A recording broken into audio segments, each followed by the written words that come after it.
How loud is it? Thanks, dude. So, guys, I think we're going to start. Everyone want to sit?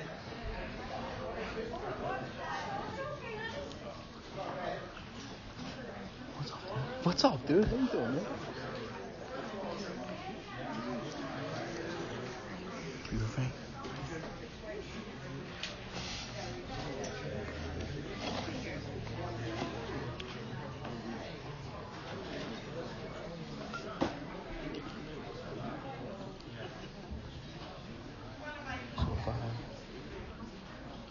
All right, we're going to start. I'm Mike. I'm a recovered alcoholic. Hi, Mike. How you doing? Thank you all for coming. Thanks everyone for coming. Thanks everyone for help setting up and bringing food and everything. We really appreciate it. So tonight we're going to do something a little different. We usually just have a 1 hour speaker. We got History and Archives. Frank Fox is coming and he's going to do 15 minutes of some history of the AA groups. And then we're going to have Joe B., our DCM for District 20. He's going to do 15 minutes. We're going to take a fellowship break. I guess smoke, whatever, get some more food for about 15 minutes. Then we're going to come back. And Paul and Corina are going to speak also. So I met Frank, actually. I got thrown into service. Someone told me I should do History and Archives. And so I took the chair for the district. And I thought I knew a lot about AA history. I'd argue with you about it all the time. And then I get to History and Archives and I find out I know not too much at all. And so it's been a cool experience, learning and hearing this stuff. It's really interesting. I care about AA a lot. I care about the history of Alcoholics Anonymous, and these guys, show us what it's all about. So with that, I'll give you guys Frank.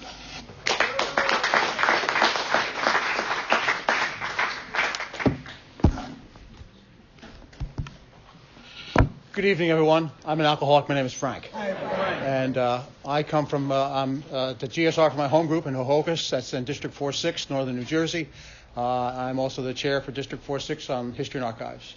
And I do have an alternate, so it's good for me because I've got some things coming up this week. That our meeting is this coming Wednesday, and I'm having a little medical procedure in the morning. I'm not sure how well I'm going to be, but also we've got our pre-conference reports on that this week too. A lot of busy things going on.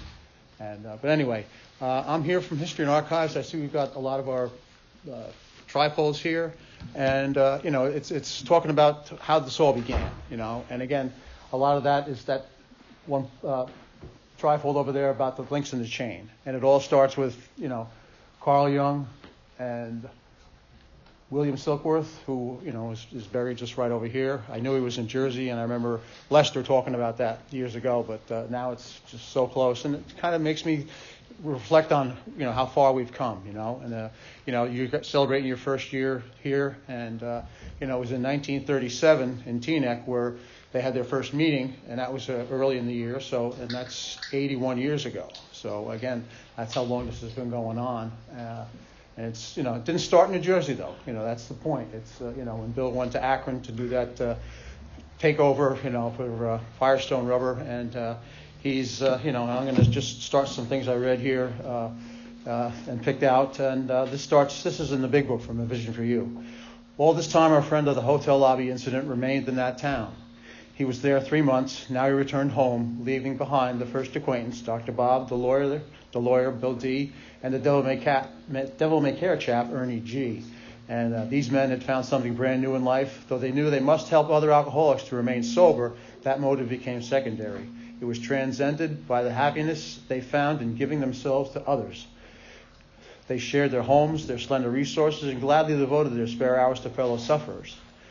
They were willing by day or night to place a new man in the hospital and visit him afterwards. They grew in numbers. They experienced a few distressing failures, but in those cases they made an effort to bring the man's family into a spiritual way of life, which is what we're here to do. That's what the whole point of this program is, to find that spiritual way of living, thus relieving much worry and suffering. A year and 6 months later, these three had succeeded in 7 more. Seeing much of each other, scarce an evening passed at someone's home did not shelter a little gathering of men and women happy in their release, and constantly thinking about how they might present their discovery to some newcomer. In addition to these casual gatherings, get-togethers, it became customary to set apart one night a week for a meeting to be held by someone or anyone, to be attended by anyone or everyone interested in a spiritual way of life. Aside from fellowship and sociability, the prime object was to provide a time and place where new people might bring their problems. And what do we do here but bring our problems and share it with others? Outsiders became interested. One man and his wife placed their large home at the disposal of the strangely assorted crowd. That's T. Henry Williams and his wife Clarice in Akron. This couple has since become so fascinated that they dedicated their home to the work. Many a distracted wife has visited his house to find understanding, companionship among women who knew her problem, to hear from the lips of their husbands what had happened to them, and to be advised how her own wayward mate might be hospitalized and approached when next he stumbled. Okay, a vision from you continued. Many a man, yet dazed from his hospital experience, has stepped over the threshold of that home to freedom. Many an alcoholic who entered there came away with an answer. He succumbed to the gay crowd inside who laughed at their misfortunes and understood his. I just got to I spoke at my home group on Wednesday, and before I spoke at the noontime meeting, it's a one day at a time kind of concept, not about you drunk a lot, but what happened when you first came into AA, and then what it's like now. And I sat on the stage before the meeting, and I kind of put my head down and just meditated a little bit, and I had my eyes closed, and all I could hear was the laughter and the talking inside the room, and it just made me smile, and that's what it's all about. The first time you come into a room, I don't know if anybody's here for the first time or very new, that's the whole point of this. The laughter, you can have a good time in AA. And it just made me, and then we read The Vicious Cycle about Jimmy Burwell, who was the atheist in AA that didn't want the God thing in the big book. He fought against that tooth and nail, and they mentioned about that story in 12 and 12, and the traditions in the 12 and 12 about the man who they wanted to get rid of him, and they used to say prayers at the meeting that hoped he'd just go away or he'd drink, because they were so mad at him. They actually, when he got sober, before they started to write the big book, he was, early 1936, 37, and his story didn't appear in the first edition. They were that's how they got back at him, but he was from the second edition forward into that. And just to read those stories, I love those stories because that's what it's all about before this program was here. And again, we'll get into that a little bit later. I've been to Dr. Bob's house, and they talk about this. He heard a story of some men who experienced close lethality of his own. Impressed by those who visited him at the hospital, he capitulated entirely later in an upper room of this house, and it's there you can see it, and it's a wonderful trip to take at Founders Day in June. The expression on the faces of the women, that indefinable something in the eyes of the men, the stimulating and electric atmosphere of the place conspired to let them know here was a haven at last, and that's what we have here, a haven. And then from the forward to the second edition of the big book, the spark that was to flare in the first AA group was struck in Akron, Ohio in June 1935 during a talk between a New York stockbroker and an Akron physician. 6 months earlier, the broker had been relieved of his drink obsession by a sudden spiritual experience following a meeting with an alcoholic friend who had been in contact with the Oxford groups of the day, and that's Ebby Thatcher, who was turned on to this by Roland Hazard, who was part of the Oxford group and rescued Ebby up in Vermont at that time. He had been greatly helped by the late Dr. William D. Silkworth, a New York specialist in alcoholism, who is now counted as no less than a miracle saint by AA members. And those stories of the early days of our society appear in the next pages. From this doctor, the broker had learned the grave nature of alcoholism. Though he could not accept the tenets of the Oxford group, he was convinced of the need for moral inventory, confession of personality defects, restitution to those harmed, helpfulness to others, and the necessity of belief and dependence upon God. And those are part of what the Oxford group practiced, even though he didn't care for all of that, but that's the action that came into what we needed to do as action to keep that going. And hence the two men set to work almost frantically upon alcoholics arriving in the ward of the Akron City Hospital. Their very first case, the desperate one, recovered immediately and became AA number 3, Bill D. He never had another drink. This work at Akron continued through the summer of 1935, and there were many failures, but there was an occasional heartening success. When the broker returned to New York in the fall of 1935, the first AA group had actually been formed, though no one realized it at the time. Continued from the forward to the second edition. A second small group promptly took shape in New York, to be followed in 1937 with a start of a third in Cleveland.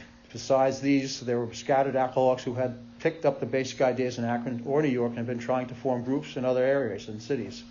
By late 1937, the number of members having substantial sobriety time behind them was sufficient to convince the membership that a new light had entered the dark world of the alcoholic.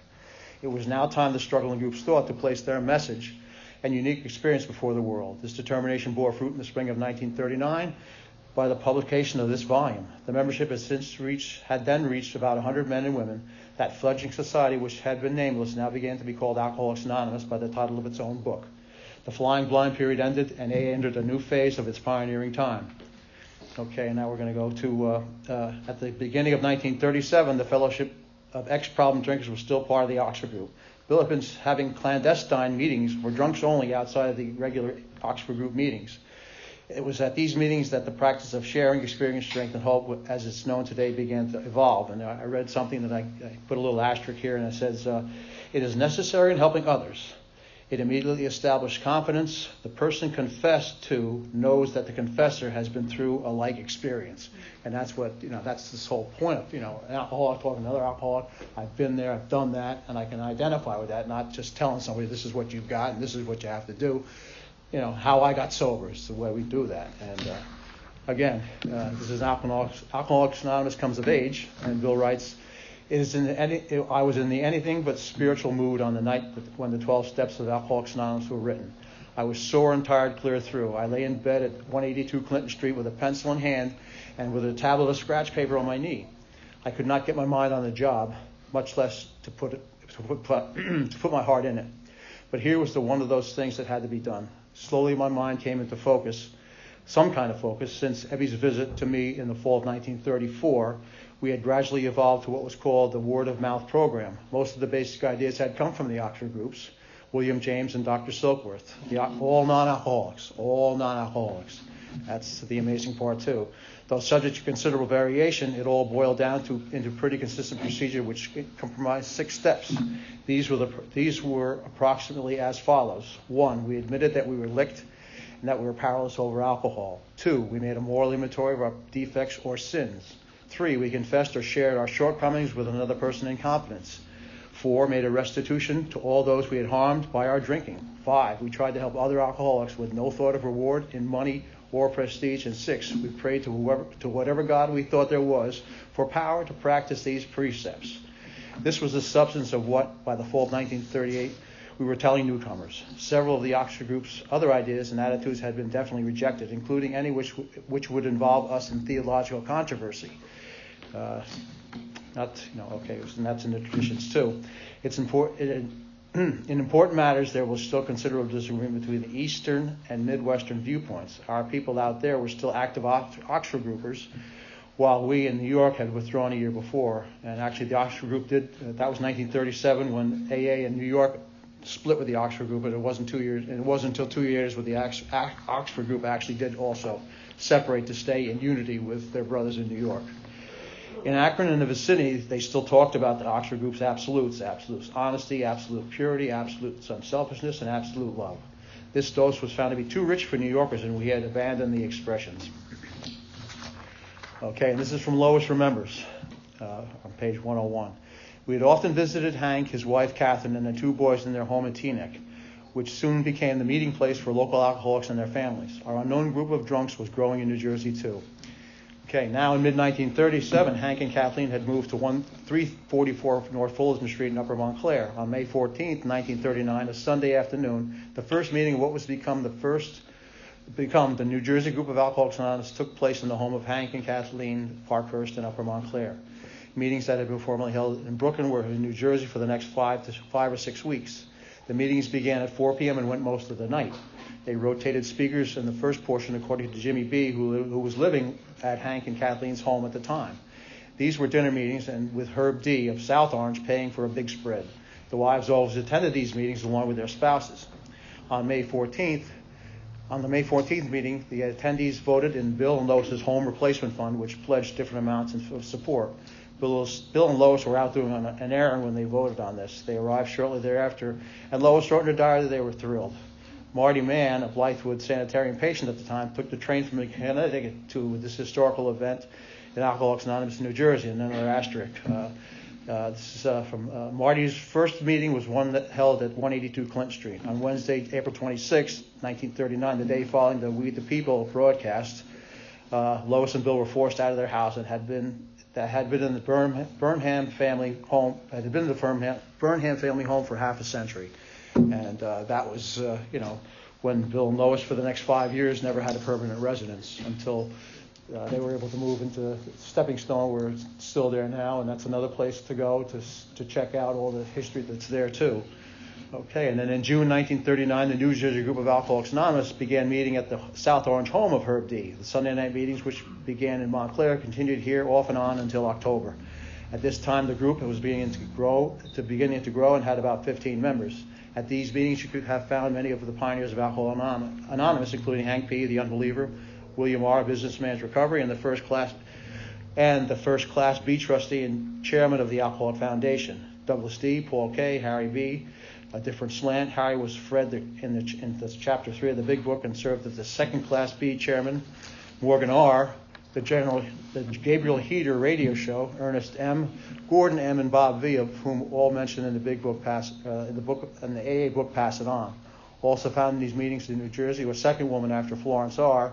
She was the first and had a little bit of sobriety, but she ended up dying of alcoholism. And Helen P. was the next person. And, of course, Marty Mann had the longest sobriety of any woman that was alive at that time, and she's since passed away. So there are other women that do have a lot of sobriety.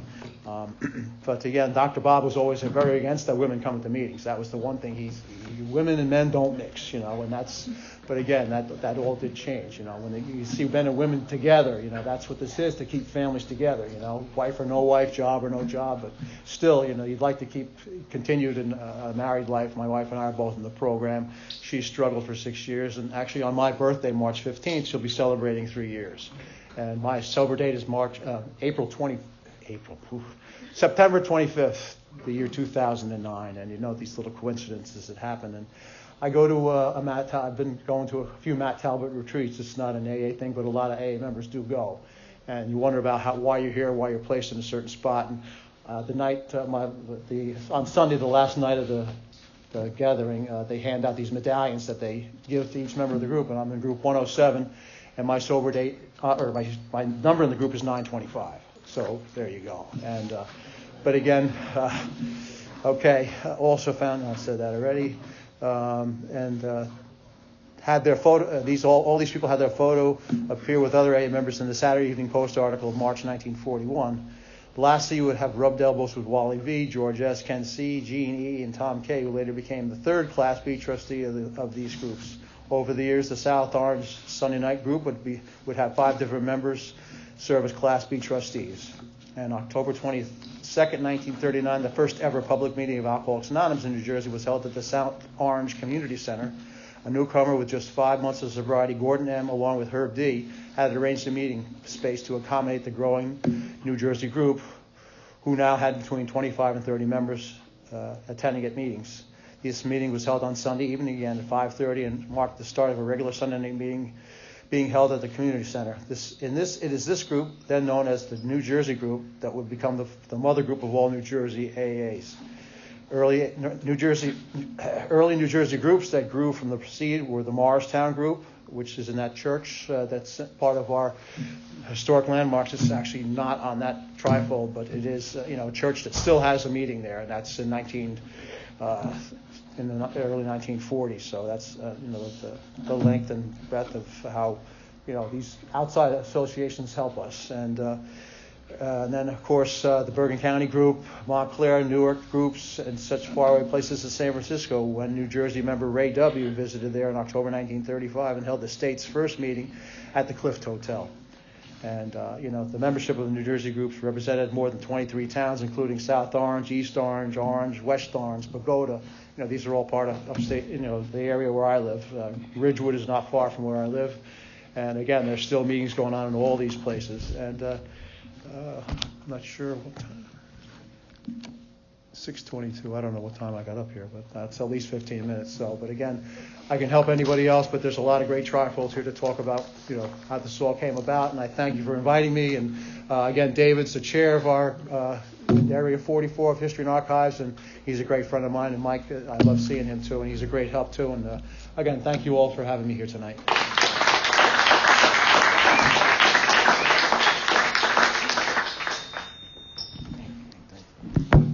Thanks, Frank. yeah, if you have any questions at all, Frank's really good with the history. He'll let you know the backstory of anything during the fellowship break. It's great. Thank you. So our next speaker is Joe B. So he's our DCM 20, and I don't want to kill his time, but Joe's a big part of starting this group. I mean, he just is. It's just my experience with it. I mean, we definitely put in a lot of the action, but I never would have had the courage to like do some of the stuff that I did if it wasn't for Joe. I remember there being like 8 people showing up, and we were having speakers come out from like Pennsylvania, and I called Joe like 10 minutes before our meeting, and I'd be like, dude, I don't know what to do. And he'd be like, forget it. Just do it. Just keep going. Just keep going. And that's what I did. I just kept going, and he made me feel really secure. I mean, he did. Ro helped us out with Intergroup, I mean, there's a lot. I don't think that we would be here or we would have the consistency that we do or the speakers that we have come out if it wasn't for Joe or Ro, and I'll never forget that. Every time I ever need anything, there's a lot of volunteers in AA, and you pick up the phone, you ask them to help, and they'll say they help, and then they don't show up, A lot of spectators is what I was told. Only a couple players. And every time I've ever called Joe for anything in my entire life, I picked up the phone, I've asked him, he said, like, I'll do that, and it's always materialized. He's always done it for me. And for this group, not just for me, for the entire group. So I respect him. So with that, I'll bring up Joe, DCM 20.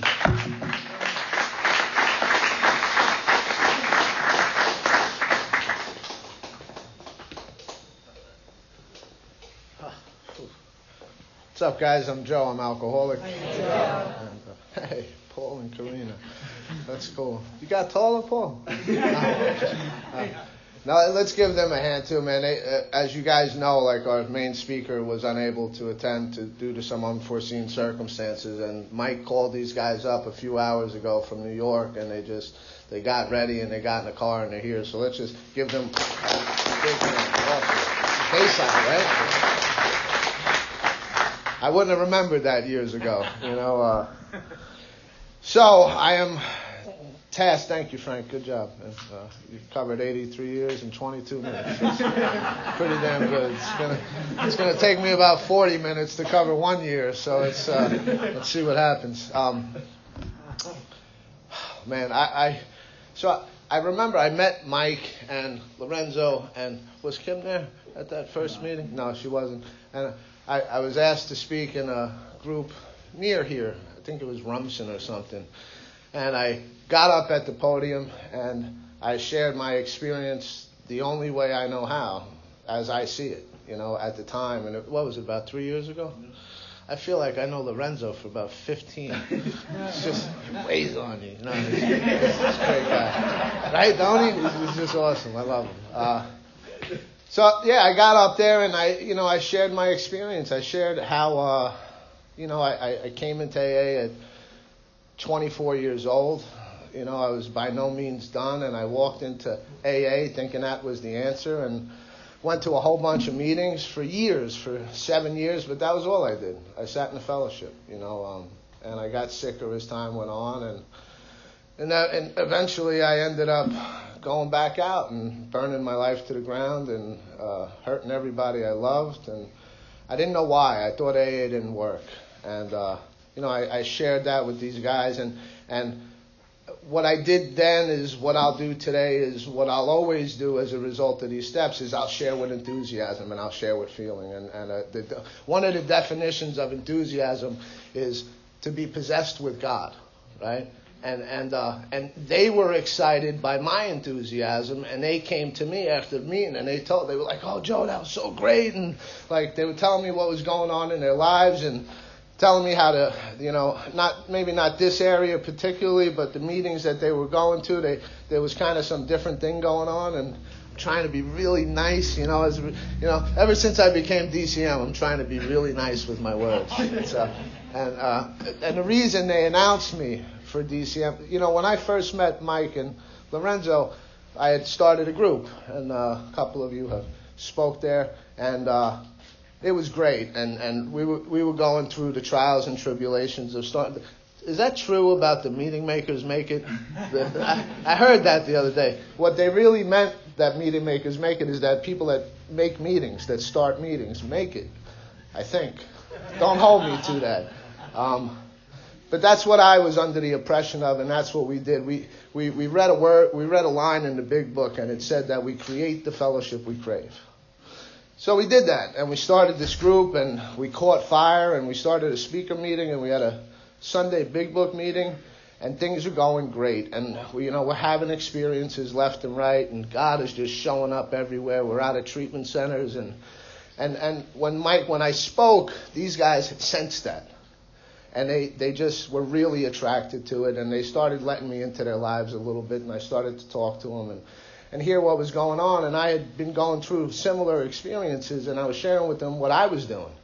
So, we started this group, come on out, and they came on out, and they loved it, and they were fired up, and then they would come back into an area, and they would try to bring that enthusiasm, and they would get shut down. And because like me, I had the information and I had the experience, but I did not know how to adequately present it. And I was stepping on a ton of toes. And I was hurting a lot of people. And I've come to learn a little bit more since then. But so they started calling me, and we're talking, and we've seen each other in New York, and we've seen each other a few other times. And they were telling me their woes, like their tale of woes with AA. And I said, you guys got to start a group. And they were like, oh, my God, I don't know, it's not going to work. And I remember thinking of that line in that movie. I forget what it's called, but it's Kevin Costner, right? And they say, if you build it, they will come, right? All right. And that's what I was telling them. If you build it, they will come. And you can clearly see tonight, I was right. Right? So, and it's the truth. It's and Mike they were both afraid. They were like, we're afraid. Like, as alcoholics who have failed so much in our lives, like we set out and we went and we half-ass apply ourselves to things because we don't have the stick-ativity to follow through on things, and we're just beat up a lot, and like our self-esteem is low, and we don't know if what we're going to do is going to work, and they had that going on, and I said, no, you got to do it. Like, I'm here to support you. Like, I'll get you going. Find a church. I'll get you speakers. Like a speaker meeting, like what you guys have, it's a 1-hour speaker meeting. It's how it always was. It's you bring in someone with tremendous hope who has had an experience with this process, with the steps, and is sponsoring other people, and they're so filled with life, they need, we cut them short giving them an hour because we know that alcoholics have short attention spans, It's like, especially if you're like me, So they started it, and this is the cool stuff, right? So the reason they introduced me as DCM District 20, because I'm actually in between home groups right now, right? The home group that I'm in, they're doing fine, they're doing well, but I've gone a different way, and I've begun to see a whole bunch of new stuff, and my sponsor, he's not only a big book sponsor, he's a 3 Legacy sponsor. He teaches me, I don't have a service sponsor, like he's my service sponsor. Right, my recovery sponsor is my service sponsor, is my unity sponsor. He teaches me all 36 principles. He's experienced in them, and he gets to carry that on to me. So I've begun to go in that direction. And what's cool is, I don't know if it was the conversations between us or just the experience itself. Manifesting here, it's the same thing that was manifesting there. We began to see that without the traditions, we ain't going to last long. We ain't going to last long. We'll start out with a big boom, and we'll have a big lightning show, and then I've seen a lot of groups, like primary purpose groups, they're gone. They don't exist anymore. Because imagine, I've never been really good at relationships, with other women, so imagine, now I'm in a relationship, and it's pretty healthy, but starting a group, right? That's kind of like getting involved in an intimate relationship with 30 people. There's a lot of stuff going on there. There's a lot of stuff going on there. And some men and some women. Is that why you're laughing? No, it's okay. I identify. No, I don't. It's good. Lorenzo maybe does.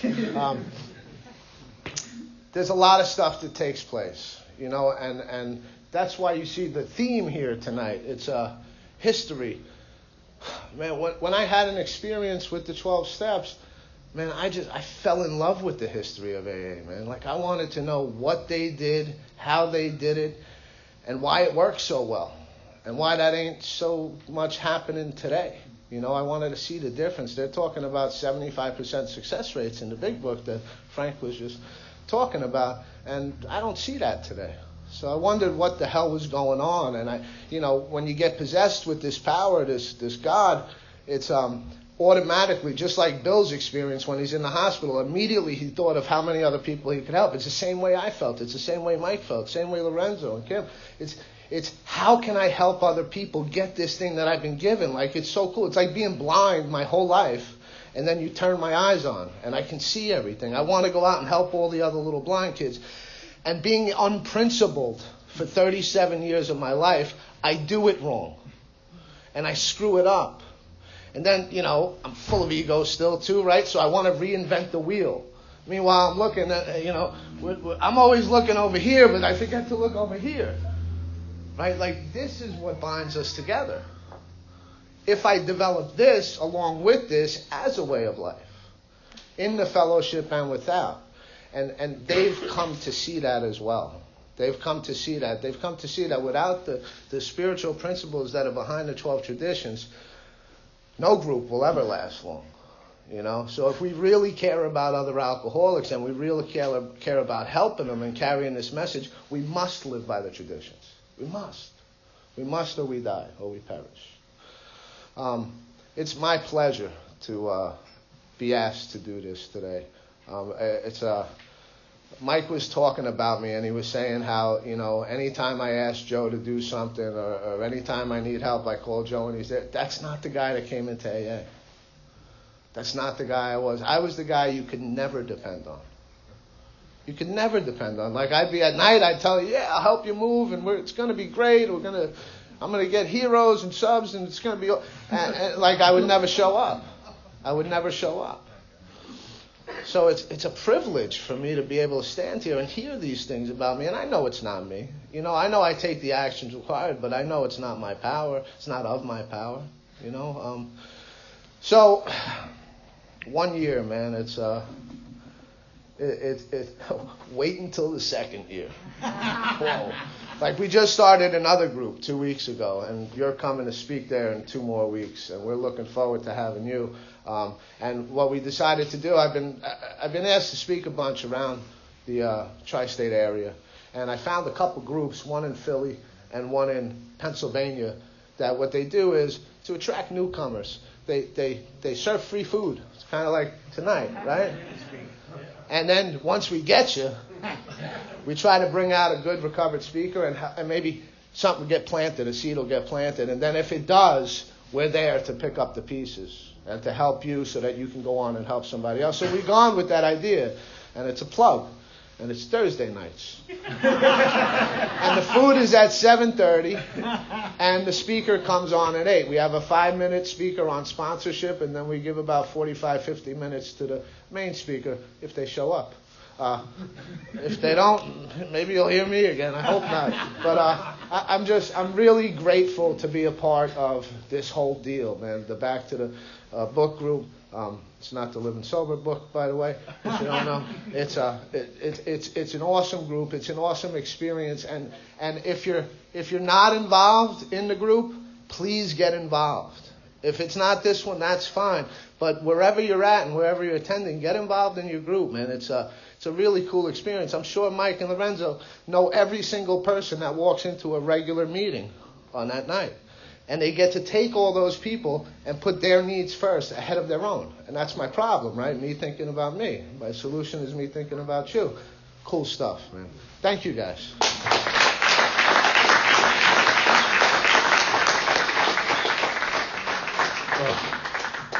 All right, we'll take a quick 5-minute break. If everyone would just... All right, 10 minutes? All right, let's take a quick 10-minute break and come right back. Thanks, guys. We got plenty of it. Thanks, mate. We got plenty of it.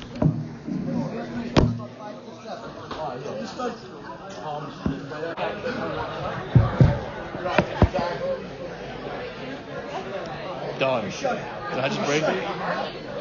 I just had it. What happened? Still on? Adjust the volume. It says on. Did I just blow it?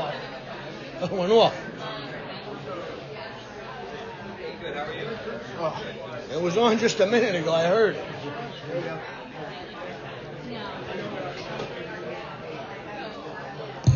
There you go. Nope, go up again. That's cutting it. Yeah. Hold on. Let's might be shorting out or something. Try it now. Try it now.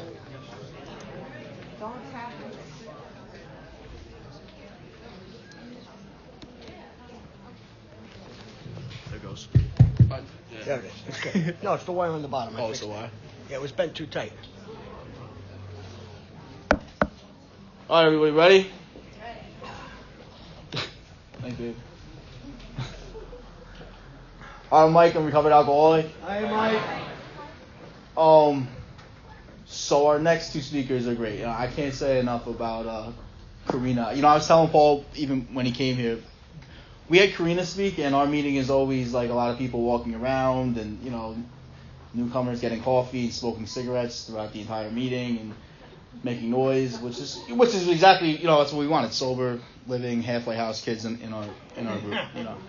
But I swear to God, I know it sounds a little hokey and stuff, but when Corina came and spoke, the room was like dead silent, and we talked about it for like 3 or 4 weeks after, and people say like I could see the look in their eyes came back and stuff. I know it sounds crazy, but like me, when I watch speakers, like I see some type of sounds whack, but like I could see the aura behind their head, like it looks like the steam coming off the street, and I saw that with Corina, and the room is dead silent. I mean, everybody was like, that was amazing, and you could have dropped a pin and heard it, and it was awesome. So with that, I'm gonna give you guys Corina. Thanks.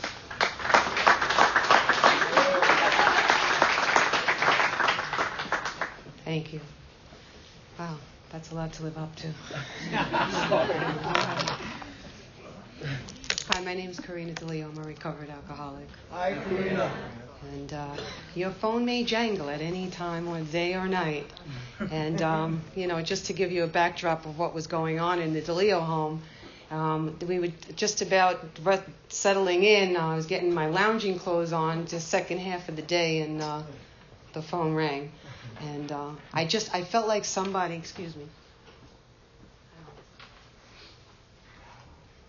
an EMS worker with, say, a heart with ice in a packet and coming here, just on a life and death errand. We were asked to speak, and, I just ran upstairs, put my clothes on. My husband did too. Not too many words spoken. We got in the car, and we're just very excited to be a part of AA as a whole, and a group that's enthusiastic about this way of living and carrying a message that has depth and weight.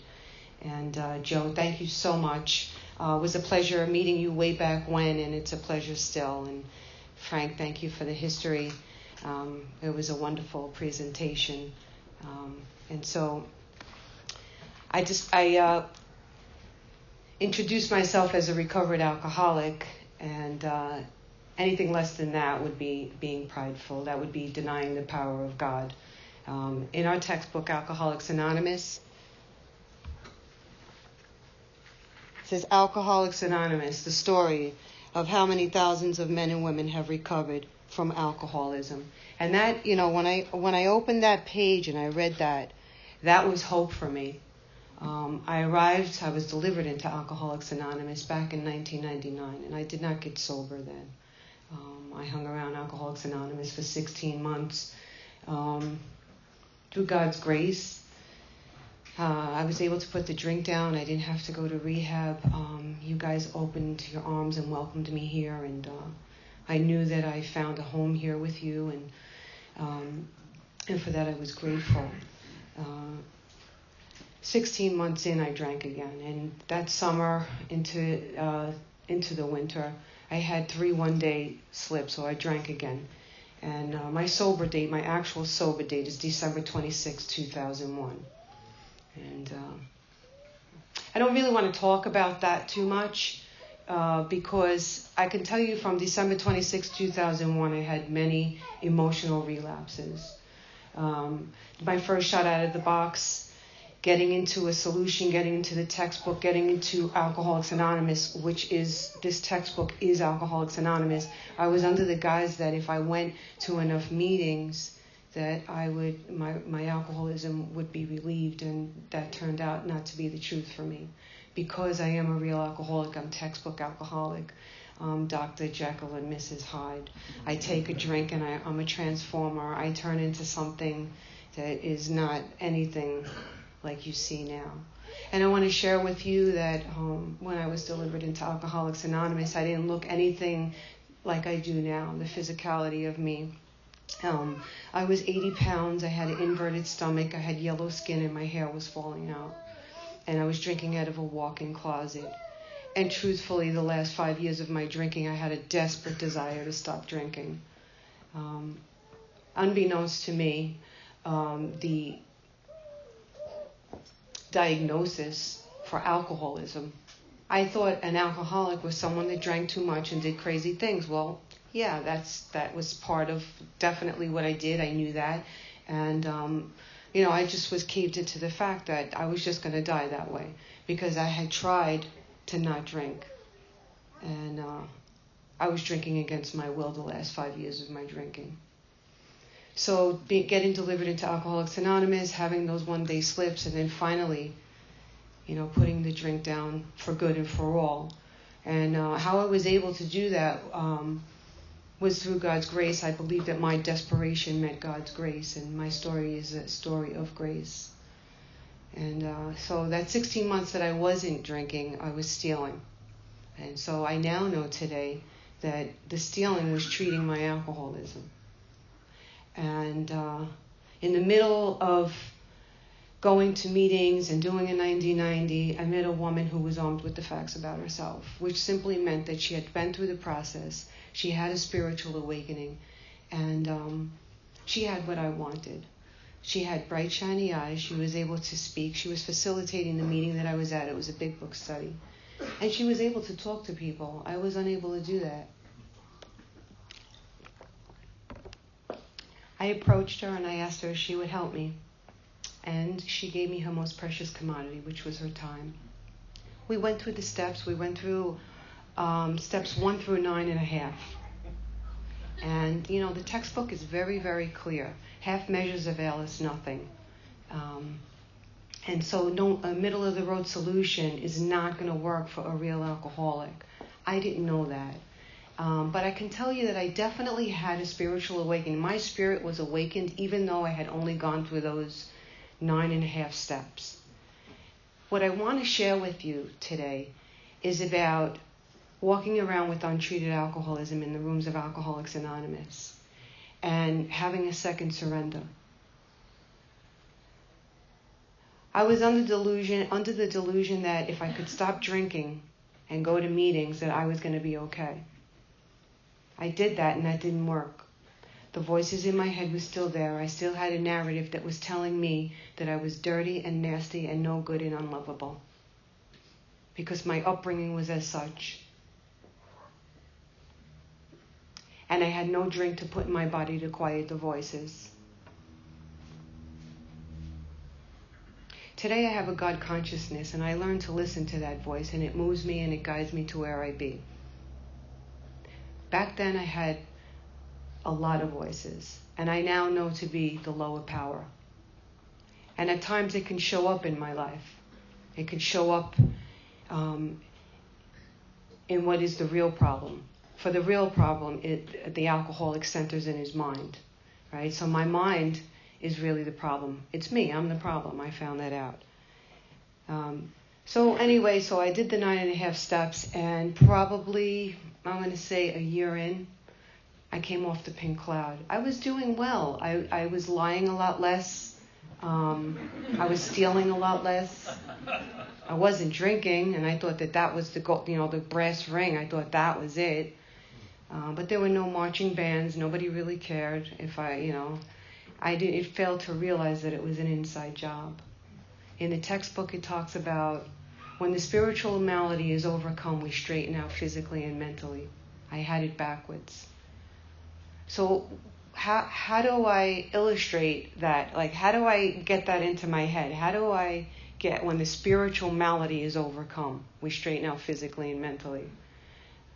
Well, it was by picking up the pen and writing what was blocking me from God. Getting out, we have this soul sickness and the manifestation of self. It's me on me. And, I can't see God. I can't see you. I wake up with myself, and it's just, I'm self-centered, and I'm filled with self-centered fear. And there's no other recourse for me but to act out. And if I don't have the drink, I'm going to try to fill that hole with something else. My alcoholism demands to be treated, whether it's with men, money, food, drugs, alcohol, doesn't matter, credit cards. I'm just going to obsess over something to make me feel okay. Because my natural state without anything in my body is restless, irritable, and discontented. But I want to, before I go into the untreated alcoholism piece, I wanted to share what it really means to be an alcoholic. Because, we're all in different places in our sobriety, and I don't know if it's your first day or if you've been here for 20 years. But it's described in the doctor's opinion, the body, the allergy. If I take a drink and I put it in my body, I set off the second symptom of alcoholism, which is that drink demands another drink, and it makes it virtually impossible for me to stop. That's bad news, but there's even worse news. My mind lies to me and tells me that I'm okay. When I read that in the text, it blew me away because my experience backed it up. For 5 years, day in and day out, I would say to myself, I am not going to drink. I didn't want to see the disappointment in my child's eyes. I didn't want to see the disappointment in the people that loved me. And yet I was drinking against my will because at some point, on my awakened moments, the liquor that I had concealed about the house would say, "Psst, I'm over here. You can have one. No one's going to know." I would believe that lie. I would ingest it, and the second symptom is set off. Makes it virtually impossible to stop. Now, I believe that I was born with the spiritual malady. It's described on page 52. It's also described as restless, irritable, and discontented. And that's the hole in the soul.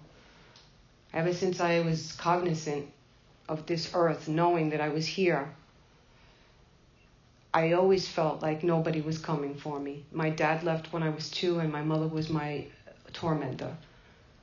Basically, I was a street kid. I was born in the 60s, and I was a wild child, and pretty much did whatever I wanted to do. But always restless, irritable, and discontented, stealing at 8, smoking cigarettes, doing all kinds of stuff to fill the spiritual malady, to fill the hole in the soul. And I always would wonder, what's wrong with me? What is wrong with my mother? That was her favorite. What's wrong with you? And if you keep hearing that long enough, you say, what's wrong with me? And I knew that there was something wrong with me. And nothing could ever seem to fix me, except alcohol, until it didn't. And so alcohol was my higher power for a very long time. It did for me what I couldn't do for myself. My loneliness was, if not as equally, disturbing. Because of all of the people in my life, in my youth, in my formative years, were very sick individuals and were very hurtful in both mentally, physically, spiritually. There was no nurturing in my upbringing. I learned not to trust. I had goofy ideas about what love was and relationships were. But in my heart and in my soul, I desperately wanted to be loved. So that makes for a resistance within yourself. And I never trusted people, and I was very quiet. In fact, my first 2 years in Alcoholics Anonymous, my home group, I didn't speak. I remember the first time I raised my hand after the meeting, when we poured out of the meeting, a person from my home group, I'd been there for 2 years, he said, I didn't know you spoke English. I was very, very quiet. It is funny, and we laugh about it all, there's a levity about it all, but underneath it, there's a deadly earnest, it's life and death, and I was dying inside. I was dying inside of untreated alcoholism. So, as I said, the pink cloud, I had some really good times in that year and a half, even though There was still a lot of ugly narrative going on. But eventually I drank again. It was hard to, you can't think your way into right living. You have to live your way into right thinking. And so I went through the process again 6 years in, but I want to share a little bit about the untreated alcoholism. So I'm going to meetings. I'm not really sharing. I don't have a sponsor. I'm double dipping, if you will. I have the separate life, the double life that they talk about in the textbook. And I have 2 lives. I'm living with somebody, I'll say 9 years, and in that 9 years, there's a 6-year relationship that I'm dating somebody in Alcoholics Anonymous. And I'm going to college, I got 3 jobs, and I'm a caretaker. So there's a lot of energy in this little body. But the part is that what I want to share with you is that somewhere in my alcoholic mind, I knew that my moral fiber was as tissue. I knew that. And I knew that my fear, my self-centeredness, and my selfishness, and my dishonesty, all of that changed the course of my life forever. The person that I was living with was not an alcoholic. He loved me dearly. He was the one that helped me to get into Alcoholics Anonymous. And he had a lot of money, and he loved me, and I had anything at my disposal. I had a beautiful home that I lived in, clothing. I had my own motorcycle, my own Corvette, jewelry, and yet I was dead inside as a result of self-manifestation. In the end, after going along for 6 years doing this, every day I would go home, every night I would go home and I would cry because I was praying, but I really didn't have a practice. I fell off, my moral fiber fell off like a ski jump. It's like I wasn't doing 10, 11, and 12. I failed to practice all the things that my sponsor had taught me, and I came back. And the 9-step promises came true for me in reverse. And it was a very dry, I was living in spiritual poverty. It was very painful. I cried every night, and I would cry to God, and I'd say, I don't want to live like this anymore. Please help me. But yet the next day, just like the drink, I picked up the guy again. And I was in this obsessive relationship with him. And in the end, I ended up getting into a motorcycle accident. I lost control of my bike on one of the highways where I live, and I hit the middle divider at 70, and I was thrown 40 feet, and I laid bleeding out. And the doctor happened to be driving by and gave me a tourniquet and saved my life. I was taken to Bellevue Hospital, and there I laid for 3 months.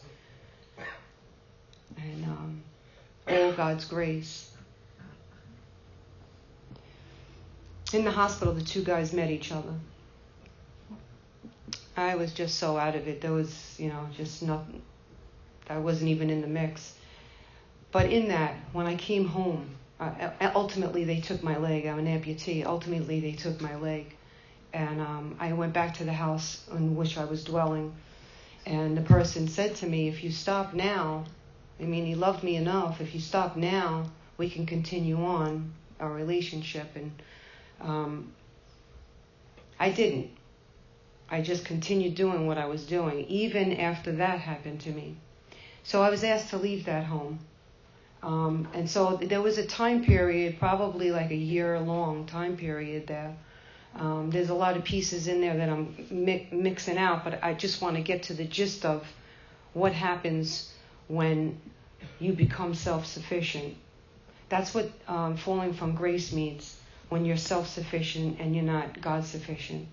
And so that person asked me to leave, and I'm sure that was painful.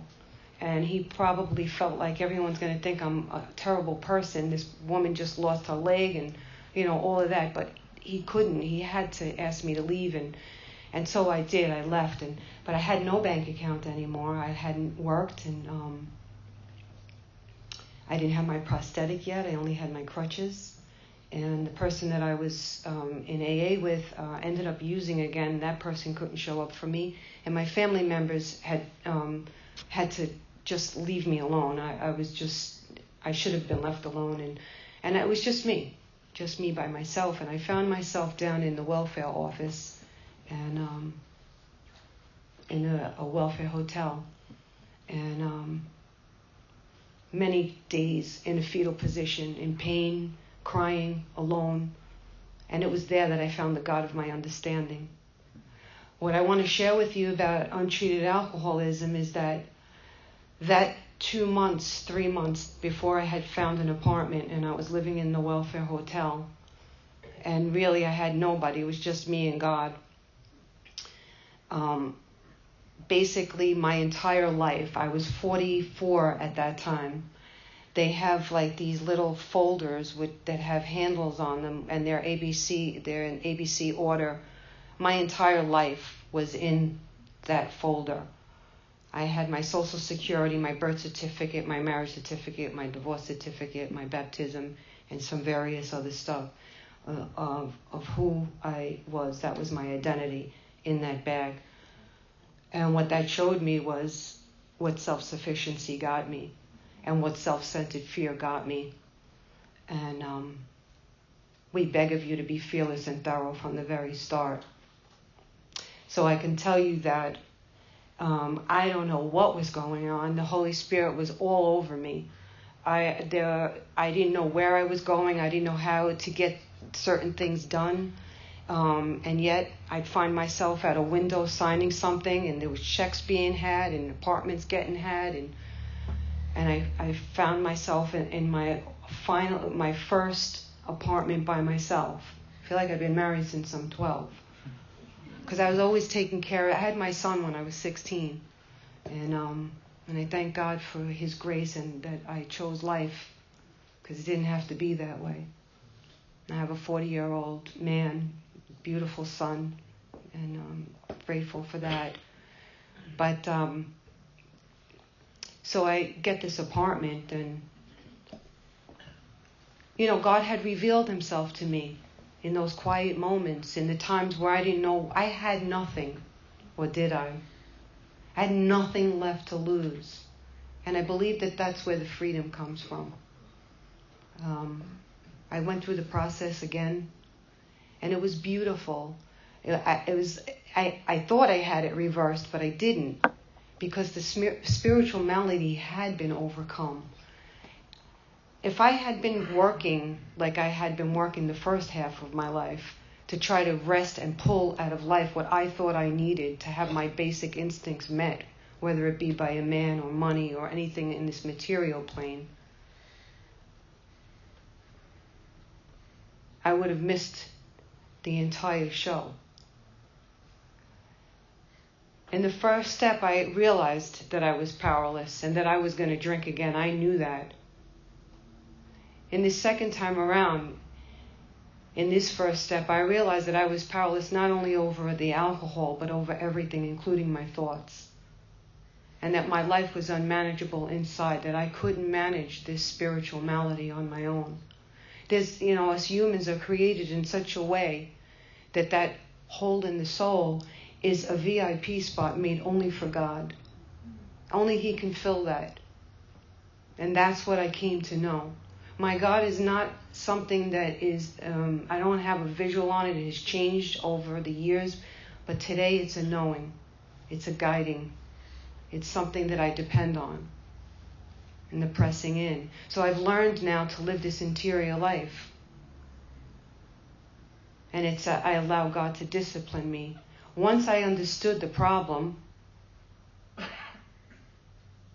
that lack of power was my dilemma, that the alcohol was nothing but a symbol of the problem. Once I understood that, I would be able to connect to the power. Now the power had revealed itself to me in the way of guiding. And I allowed it because I had nothing else, and that was so beautiful. And so in the third step, even though I didn't really understand what was going on with me, and I love that because this is not an intellectual program, this is a 12-step spiritual program. My spirit has to be awakened, in that I position myself in such a way that I align my will with God's will. And so what that looks like in my life is that when I have a thought that doesn't feel right, we know right from wrong. I learned to listen to that one still voice instead of all of the other voices. And through picking up the pen that second time, I got to see, without the drink, that I still have a sinful nature, and that I can't do anything without God. My need for God, even today, 16 years sober, 10 years practicing this way of life, that I need God more than ever.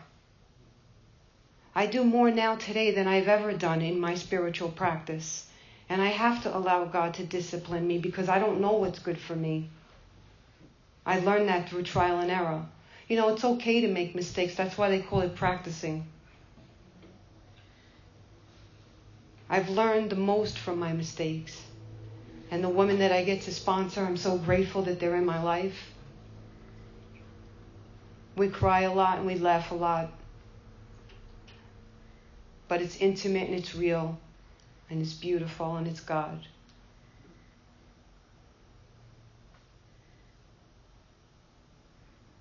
There's these principles that we practice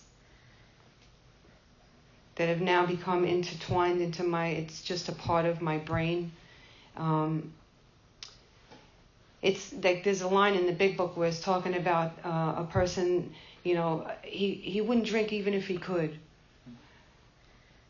And that's my case. But I also, you know, I don't want to be dishonest even if I could be dishonest. It doesn't feel good. I don't want to be angry with people. I don't want to be separated from my fellows. And the only way I can do that is to fellowship with God at any moment. The most beautiful possession that I possess is the treasure knowing that God lives in my heart and that at any moment I could speak to him and ask for guidance. In the 11th step, it talks about pause when agitated or doubtful. If I'm agitated, I'm coming from an emotional place. If I'm doubtful, I'm using my own brain. 2 wrong inner resources. I need to press in and ask God for guidance. What am I asking for in that 11th step? Inspiration and strength. That's what I love about the textbook. It's very, very, it's clear cut and it's very simple. It's not easy, but it gets easier. Truthfully, this is the easier, softer way. There's so much in my story. I mean, I think I was a stunt woman in my last life. I've had, my physical body has been really beaten up a lot. And that's all self-will. A lot of our troubles are of our own making. And I remember when I first laid eyes on that text, I didn't like it. I was like, it's their fault. Like I still wanted to, blame people, but we come here and we learn how to grow up and take responsibility and, make amends as we go along and try not to hurt others. The little golden rule, do unto others as you would have them do unto you. There's just so many other books. It's never instead of, we're alcoholic, we have to address that. This is the prescription for alcoholism. But along with, there's so many other books that have helped me in my journey to get closer to this power and to really understand the mind of God so that I could fill up and release. I love reading books and I love learning about God and I love experiencing God. And one of the biggest reasons I love to do that, if you have love and you have nowhere to put it, it's useless. And it's the same thing with this, the textbook. I could have all the knowledge in the world, but if I don't apply it and practice it and give it to somebody, I really haven't gotten it. To be able to give and receive love is the most precious thing in the world. I was unable to do that when I got here. I was broken in every area of my life. God has transformed me, and I've overcome so many things with him. He's always working in me. There's a living and breathing God.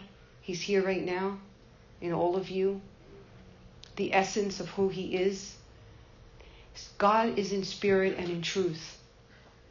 In spirit and in truth. There's a lot of different kinds of spirits. But we, as human beings, have authority in this earth. We've been promised that by a God who created all. God is all and in all. And so if we have authority, then we get to say what spirit has authority in our person. I choose the Spirit of God so that I may be able to be an expression of His love and be able to transmit that.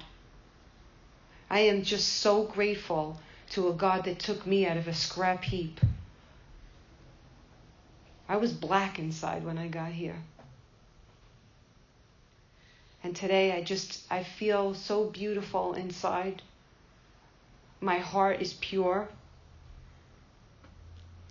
My love is strong for AA and my fellows. And the practice that my husband and I do together and separately, we have our own separate practices, but we get to practice together, brings us closer one day at a time. And I'll leave with this. You can get all heady about the program, and there's, I can sometimes get intellectual about stuff, and, but a very simple thing my little plants taught me this week. I have this little prayer room that I go in my rocking chair, and I do my rosary each morning. It's one of the practices that I do. And I have all these plants around, and I was watering the plants. Some of them are quite large, and there's this little tiny one that I have, someone had just given me, and I was going to water it, and I thought, oh geez, I'm not going to be home for a couple days. Maybe I'll water it just a little bit extra. And then I thought, oh, if I water it just a little bit extra, it's going to get saturated, I might kill it. And I was like, oh, like I had a little bit of an awakening there. It's like us with God. Like we can't go too far into the future. God gives us exactly what we need for the day, the spiritual nourishment. Like He's not going to give me everything all at once. That's just not how we operate. And so the little plant gave me my lesson for the day. And that's what we've learned. We learn to live a day at a time. And God gives us the power that we need for each day to move in that. Thank you.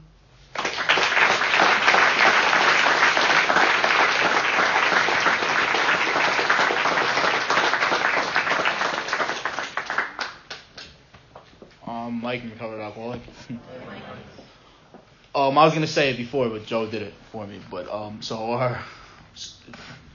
the truth is, so we had a guy coming out from Atlanta, Georgia, Billy Ann, and I guess there was an accident on the road, and he missed his flight and stuff. And what I did was, we scrounged around to figure out like who was gonna come, and I started going through my friends list, and I'm like Paul DeLeo and Corina, and I called Lorenzo. I'm like, this is such a good idea. They could split the hour.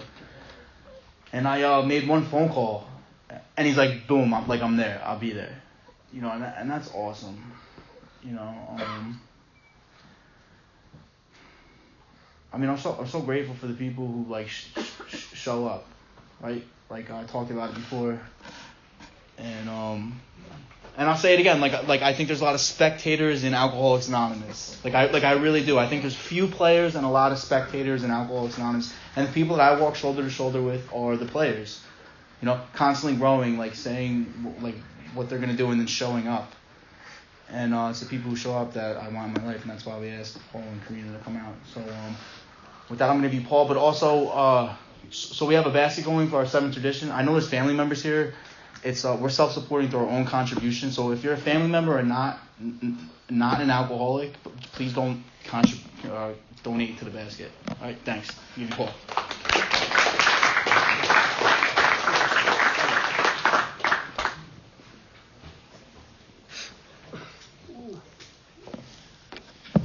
Hi, family. My name is Paul DeLeo. I'm a recovered alcoholic. Hey, Paul.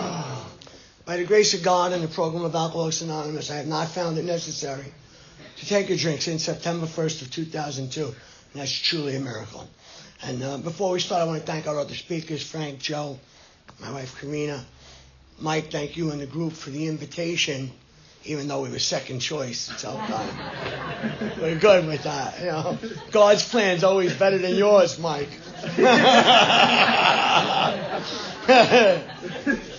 But it is an honor and a privilege to be here. We've been privileged to speak at the group before, my wife and I.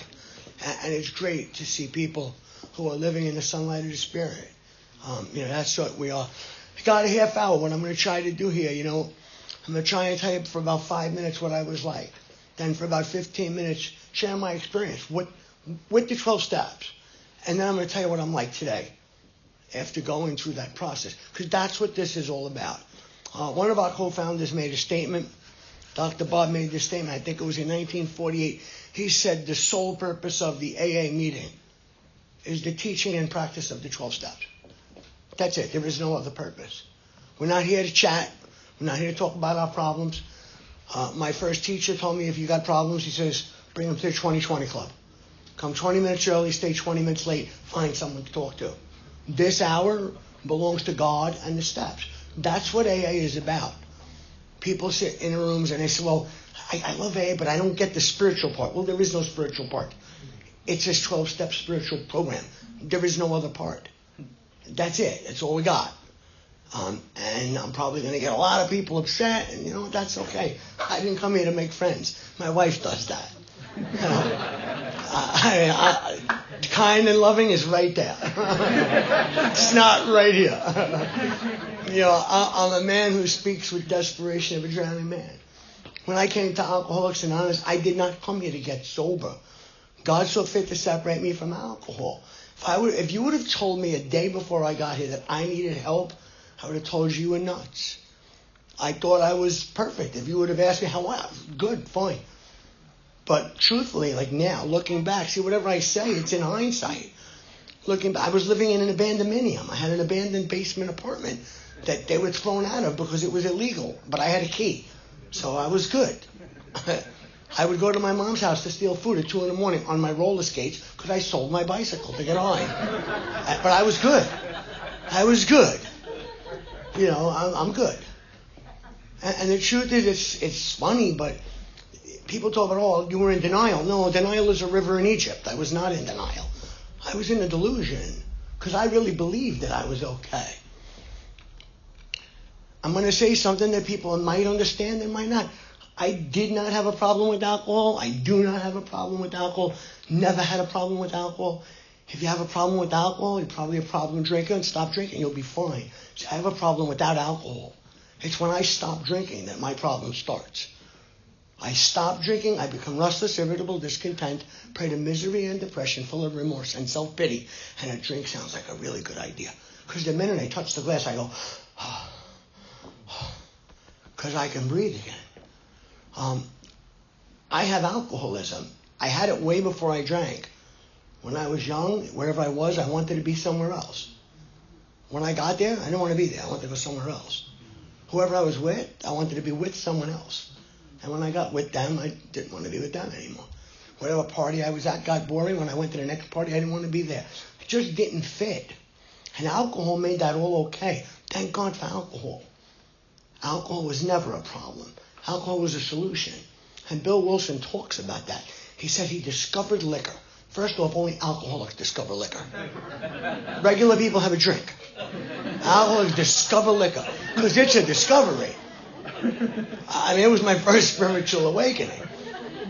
I drank socially for 10 years, and then I turned 13. I bought a bottle of Boone's Farm apple wine, and I had my first spiritual awakening. It was dance lessons in a bottle, make-out lessons in a bottle. Everything I needed was there. It taught me how to do everything, and it ran my life. See, I've come to learn anything I say from here, it's in hindsight. I didn't know any of this while I was out there or even when I came here. What I've come to learn is I can either be driven by fear or guided by God.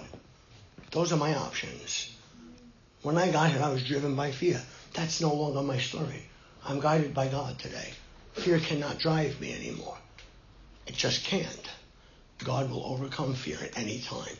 So I drank a lot. It didn't go well. I'm 13 years old. I'm in the 8th grade. I get beat up by a 6th grader. I'm in Catholic school. The other 8th graders didn't like that. They taught me how to fight. And then I almost killed the 6th grader. And I got him on the floor, and I'm beating him against a metal grating, and the nun picks me up by the hair, slaps me, so I punched her in the mouth.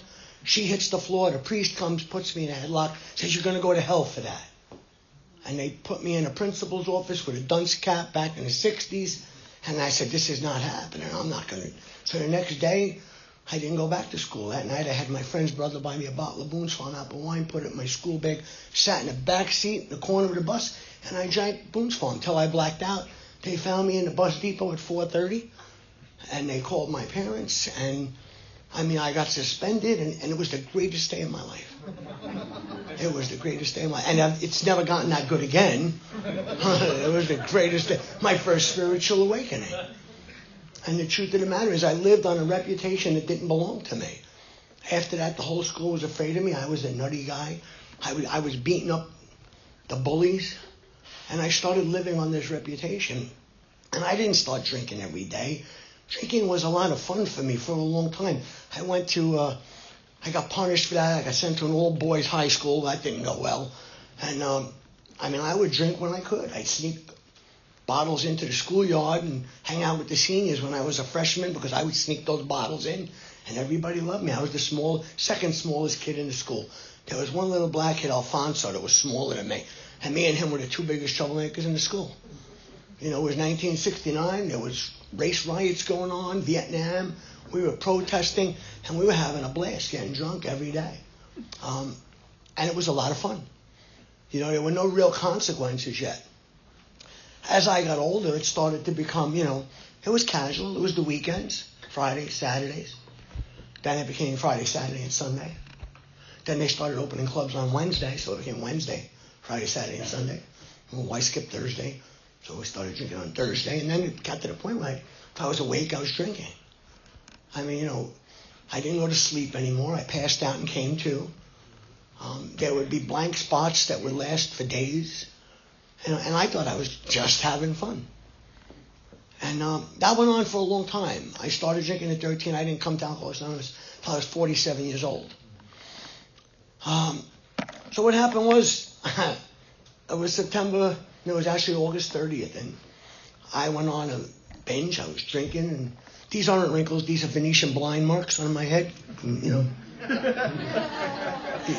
Some of you guys know, right? So what happened was, I'm drunk and I'm high, and I got to go to work in an hour because I was going to only have one, and then I called Flacco, and I'll have another one, and then it was 4 a.m, and they're picking me up at 6. So I go to work with these guys, and I didn't know it then, but I found they were all in AA. They were my brother's friends. He had 9 years sober when I got here. So we go to work, and they tell me, "You're a fun guy." Said guy Richie, he says, "Me and George are going camping this weekend with 3 girls." No, I'm pretty good at math. There was an extra girl. So I said, "Well, I'll go with you." No, I didn't know that they were all sober. So they said, "Well, meet us tonight. We're going to meet on Avenue O." And I knew what it was, the clubhouse. My brother got sober there. So they said, "Well, we'll pick you up." And they came, they picked me up, and we went to AA, and I caught my first resentment because the girls didn't show up. So I had one resentment. I was sober 5 hours. And his sponsor showed up, told him he needed another meeting. So they took me to Staten Island. Now, I didn't know there were other meetings because the clubhouse had 31 meetings a week. I thought that was AA. I didn't know that there were meetings everywhere. So we go to another clubhouse in Staten Island, and young kids sitting at the desk. They didn't have a podium. And he's telling about how he hit a nun. And he got drunk on a bus. I'm like, I can't believe that they told him about me. And I got resentment number 2. I'm sober 6 hours. And I'm getting twisted. And they said, "Paul, we don't even know him."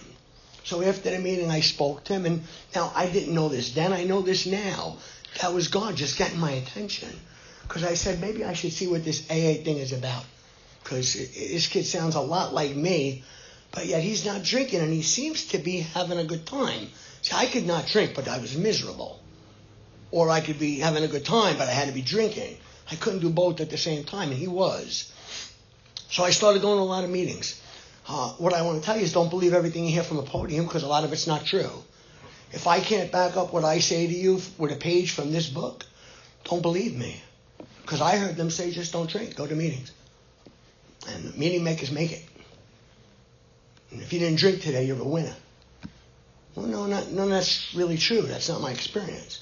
Not all meeting makers make it. Some do, some don't. Meeting makers that do the work make it. If you didn't drink today, but you stole from your boss, you beat up your wife, and you mugged an old lady, you're just a loser that didn't drink today. You're not a winner because you didn't drink today. I'm sorry, that's just not true. And this is what they're telling me. So Corina touched on it. I thought that the goal was to not drink and go to a lot of meetings. So I'm going to 6 meetings a day.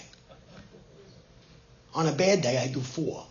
On a good day, I do 6. One day I did 7. But I counted the midnight for 2 days, so I don't know.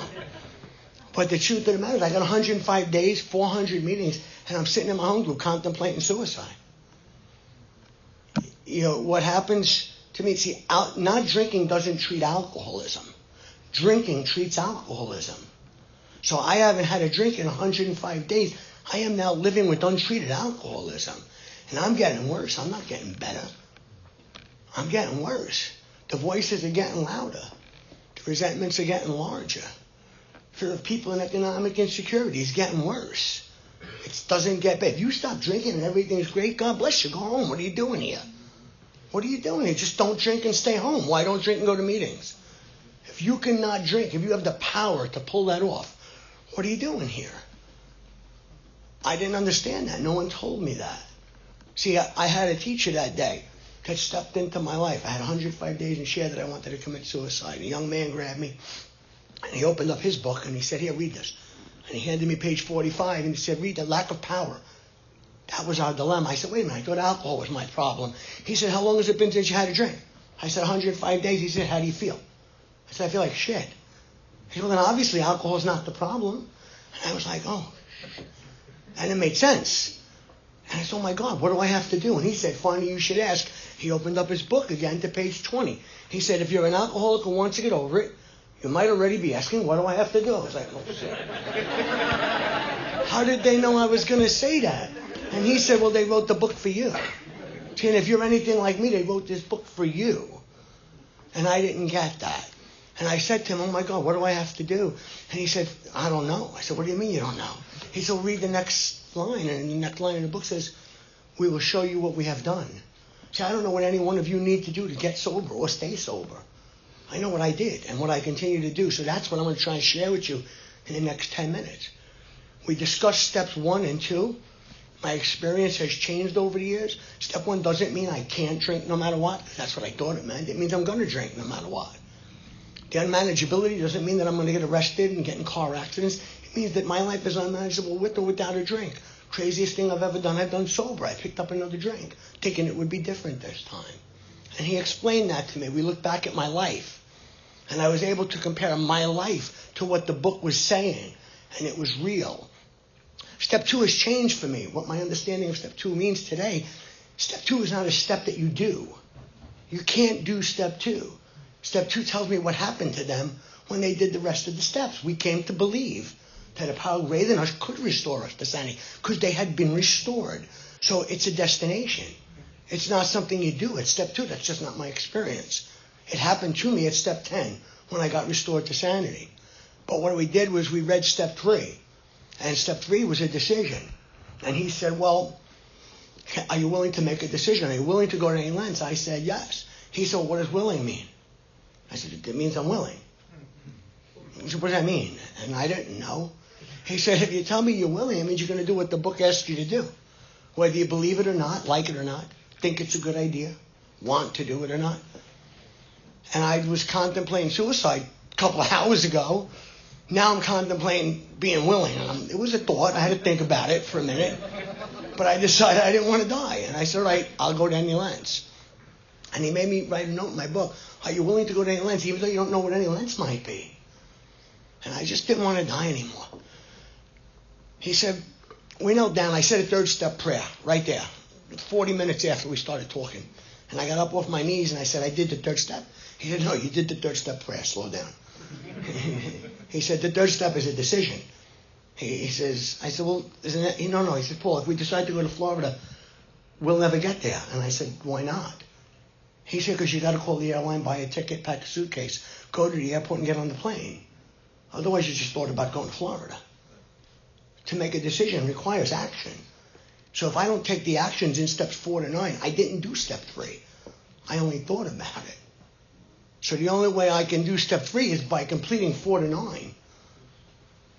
And I didn't get that. So I said, all right, I guess I'm going to write a fourth step.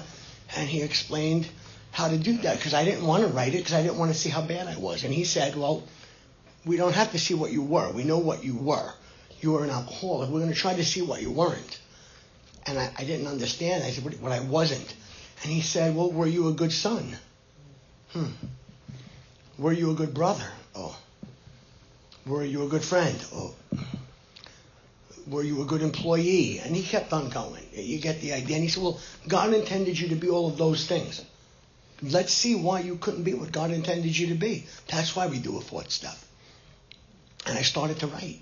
And I got to see how my selfishness, my dishonesty, and my fear prevented me from becoming what God intended me to be.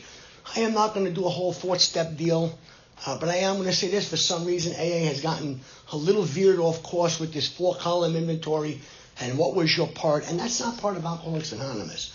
There is never one sentence, one word in this book that says what was your part. Because no one else has a part in my inventory. It's my inventory. What the book says is we set aside the wrongs others have done us. So forget about the inventory. And we resolutely look for our own mistakes. What were the mistakes I made with my mom? Forget about what my mom did to me. I stole from her. I lied to her. I disrespected her. I abused her. I worried. I made a lot of mistakes with my mom. She should have thrown me out 10 years earlier. But the truth is, I was writing what was my part for years. There's no right way or wrong way to do this.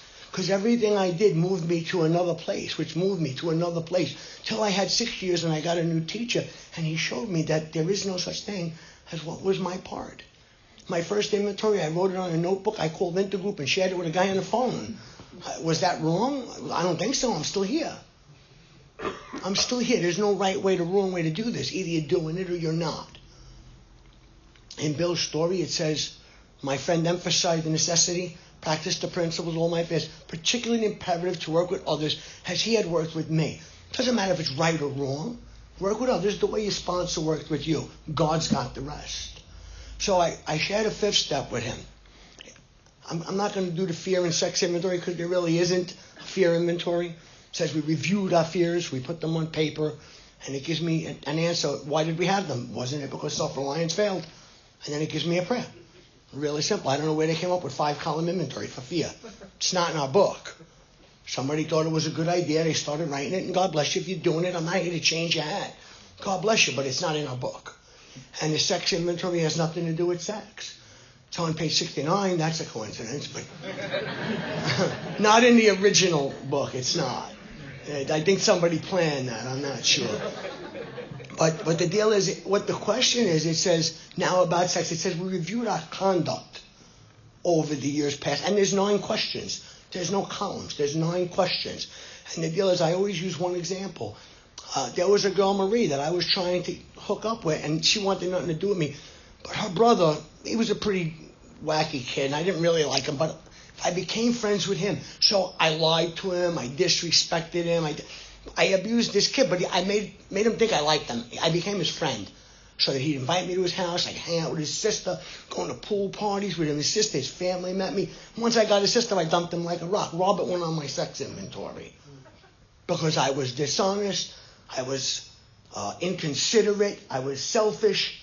I used Robert to try to get sex from his sister. Robert, it's not about sex. And I didn't see that till I had almost 7 years. And I got a new teacher. Again, no right way or wrong way. But my experience is the closer I stay to what the book says, the easier it is. So I sat quietly for an hour after I shared all this stuff with my sponsor. And one of my favorite sentences, in right after step 5, it says, if we can answer to our satisfaction, then we look at step 6. But I'm sitting alone for the hour. So our satisfaction is me and God. Not me and my sponsor, not me and my home group. My personal belief, this is not AA, is that AA has become way too sponsor reliant. Everybody realizes, like 13 years, I don't do nothing. I'll check on my sponsor. Why? Who's your sponsor? I mean, does he or she walk on water? I don't get it. Why are you checking with your sponsor? Why aren't we relying on God? See, it says we get our satisfaction. Step 5, to promise to say this is the beginning of the spiritual experience. This is the beginning. This is where I got to start relying more on God, less on my sponsor. Please don't say I didn't say that you don't need a sponsor. What I'm saying is You can't rely on your sponsor. It's just a human power. Sponsor is a teacher. It's good. Use them to the best of your. It says that we should always seek counsel, but we let God be the final judge. Somehow that got pushed to the side. I don't understand how. So what happens is I share it with him. I go home for the hour. Step 6 says we're entirely ready to have God remove these things. How do I show God that I'm ready to have him remove it? God's not a genie. He's not going to tap me with a wand and make me better. God, I'm dishonest. Make me honest. Nothing happened. I tried that. But what happens is in 6, I've come to learn my job is to practice the opposite of my defects. This book is about practices and disciplines. The only way to be disciplined, we let God discipline us in the way we just outlined. So I got to ask God, help me to be honest and try to do some honest acts. I'm selfish. God, help me to be selfless. My old sponsor used to tell us we had quarters back in the day for the meters. We used to have to go downstairs and look for expired meters and put quarters in. And you couldn't tell nobody. If you told somebody, it didn't count. Because I can't get credit. The Father do it, the work. And I start practicing the opposite. And 7, I say a prayer. At the end of the 7-step prayer, it says amen. It says we have then completed step 7. And I hear people saying, well, I'm working on my 7-step. How? What are you doing? What are you doing? You can remove defects? Come and see me. I need help. God's going to remove the defect. Step 7 is a prayer. It's a prayer. I don't care if you say it once or 1,000 times, but it's just a prayer. And I had to learn why I prayed. I don't pray so God can hear my prayers. God knows the prayers I'm going to say tonight. Before I drew my first breath, I pray so I can be reminded of the prayer. God doesn't need to be. It's me that has to remember. And I get up off my knees from step 7 and I go into 8 and 9. It says we had a list. We made it when we took inventory. Oh, I shouldn't have burned that 4th step. That was a dumb mistake. Because I hear people burning their 4th steps all the time. Try and follow the directions. So I go to my 4th step and I get the people that I harmed from my mistakes. Not from what was my part. From my mistakes, I get to see the people I harmed. And then from my sex inventory, I get to see the people I harmed. And then I had to make another little list. We call it back where I'm from, harms other than. The kid next door, I climbed over the fence and stole his bike 3 times, and I sold it to get high. And you know what? I have no resentment, no sex, but I harmed him. He had to go on another list. I owed him an amends. Tony around the corner in the candy store, loved the guy, but I stole from him. I owed him an amends. So we put these names on. And then I had to learn what it meant to make an amends. Step 8 is a full step. I had to write the list and then become willing. I got free once I was willing to make amends. I didn't have to make amends to get free. It was in my willingness to make them that I was set free. And then in 9, we go out and we make these amends. What is an amends? See, I was confused. I thought I was to fix things. That's to mend. To amend is to change. If I have not changed, I have no right making an amends. If I am the same person, but I'm not drinking, I'm just making an apology. Sorry, I took your $100, here it is back, and next week I steal $100 from someone else. That was an apology. That was not an amends. To make an amends means I need to be a changed person. So I start making these amends, and I get all these great 9-step promises. At the end of those promises, actually at the beginning is you'll know a new freedom and a new happiness. We get freer and happier. And then at the end it says, they will always materialize if you work for them. They're not a gift. Sobriety is not a gift. I hear people don't thank God for the gift of sobriety. Why would God give me the gift of sobriety and not the rest of his children? That's not a God I want anything to do with. In our book, and again, I'm going to always back up what I say with the book. On page 14, it says, simple but not easy. A price must be paid. So if you got to pay a price, it's not a gift. I have paid the price. Tells me what the price is. Says it meant the destruction of self-centeredness. I must turn in all things to the Father of light who presides over us all. So what that means, my life's none of my business. I get up in the morning and I ask God, what can I do for him today? Because I had to learn to pray differently. And I'll talk about that in a minute. It's step 11. So I make the amends. It says this thought brings us to step 10, which suggests we write every night. Oh, no, it doesn't say that. For some reason, they told me I got to do step 10 every night. Step 10 is not about at night. Step 10 says we should continue this as we go along. Step 10 is about right now. What should I continue? It says continue to set right any new mistakes as we go along. Continue to watch Watch being a key word. I never hear anyone talk about it. Watch for selfishness, dishonesty, resentment, fear. When they crop up, ask God at once. So it's about as we go along and at once. That's when you do step 10. And why would I watch for selfishness? So I can be selfish? I watch for selfishness and dishonesty same way I watch for potholes. I try to avoid them. I go to a meeting and I park my car and I'm running because I'm late, of course. And I look and the car is taking 2 parking spots. Do I leave it there? Or do I go back to the car and back up so someone else can park? That's a 10th step. Someone hands me change of a 20 when I gave them 10. Do I keep the $10 and write about it tonight? Or do I say, excuse me, you've given me too much change and return the $10? That's a 10th step. If we do the 10th step properly, we won't be writing so much at night. That's my experience. Step 11 asks me to write at night. Step 11 suggests prayer and meditation. It says better men than us are using it. It works if we have the proper attitude and work at it. Well, what's the proper attitude? Yeah, my teacher said to me, well, how's your prayer life? I said, well, first thing I do is get up and I ask God, please keep me sober today. And he said, why? Who are you? Who are you? Why should God keep you sober today? Does God work for you? I'm like, He said, Paul, you're supposed to be working for God. Maybe you should try asking God what you could do for him instead of telling him what you think he should do for you. And I had to learn a new attitude. And I had to work at it. And today, that's how my prayer life is. My life is none of my business. I have a life of invitation. That's why I'm here. This is invitation. I didn't get invited to a lot of places. But I have a life of invitation today. The book says in step 11, it starts with when we retire at night. We constructively review our day. Were we selfish, dishonest, afraid? Do we owe an apology? Have we kept something? There's 10 questions. They're all yes or no, except for one question. It says, what could we have done better? Well, I was selfish, I was dishonest, I was not kind and loving. I could have been selfless, I could have been honest, and I could have been kind and loving. It's really just that simple. Now, I'm not here to speak for nobody, but if I am not doing nightly review, what right do I have to say that I'm living the AA way of life? They're telling me what they did. I don't know what I can leave out and still remain sober. So my wife and I do nightly review every night. Do I miss a night? Of course I do. But on average, in a 30-day month, I do nightly review 24, 25 nights. Then it says upon awakening. It says upon awakening. It doesn't say after you wake up, have a cup of coffee, go to the bathroom. Because by that time, I want to kill 3 people at least. My wife might be one of them, you know.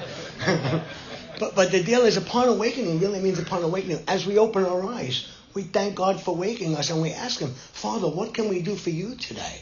Please give us power to do that. It asks you to do that right in the book.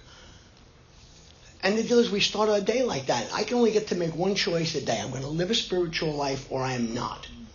If I choose to live a spiritual life, everything else will be decided for me. That's why I'm here. Not living a spiritual life, I'd be on my couch right now. I wouldn't have picked up the phone when Mike called because this is a long ride. You know, and I was just getting comfortable. But I live a spiritual life. It says we consider our plans for the day. God rearranges my plans constantly. Thank God that God's plans are always better than mine. There is so much more in step 11. Pause when agitated or doubtful. That doesn't mean for 30 seconds. I've had pauses that lasted 10 years. Really. I mean, I had a pause, and I was talking to someone about it before. My mom died, it's 11 years ago this month. And when she died, I used to always wear her watch. She had a Movado that I loved. It was a men's Movado. And when she died, it disappeared. I don't know what happened to it. It disappeared. But for 10 years, I wanted to buy one right after I didn't have the money, and I prayed on it. No. And just a couple of weeks ago, I was coming home from vacation. I was with my friend over there, and we were standing in a jewelry store, and there was a beautiful Movado sitting there, and I prayed. And I looked at it, and the guy said, try it on and I did. And then I invited my wife over, because we're partners. And she actually said, well, why don't you get the nicer one? And I bought a brand new nice Movado. I paused for 10 years on that Movado, because I let God run my life. I don't make decisions based on self. Yes, I want a Movado. I didn't have a Movado. Now I have a Movado. Now it's no big deal anymore. Actually, I don't really care. You know? But I love my Movado. And all of it is useless if I don't get up off my knees into step 12. Carry this message. Carry this message. There's only one. I've had a spiritual awakening as the result of these steps. Not as a result, as the result of these steps. That is the only spiritual awakening. I've had many spiritual awakenings. The only one that I need is the vital spiritual awakening, which is as a result of these steps. That's the one that keeps me awake. And then I try to practice these principles in all my affairs. So I don't have affairs anymore. I just don't, because when I'm having affairs, I'm not practicing the principles because I'm married now. But the deal is,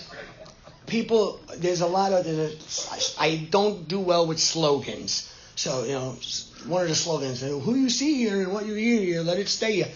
Think about how stupid that is for a minute. Let's think about that for a minute. You're wasting an hour. Please, who you see here, let's stay here. What you heard here, please take home with you. Because a much more important demonstration of our principles lies ahead of us in our homes, our occupations, and our affairs, which hopefully we're not having. Thanks for having me, guys.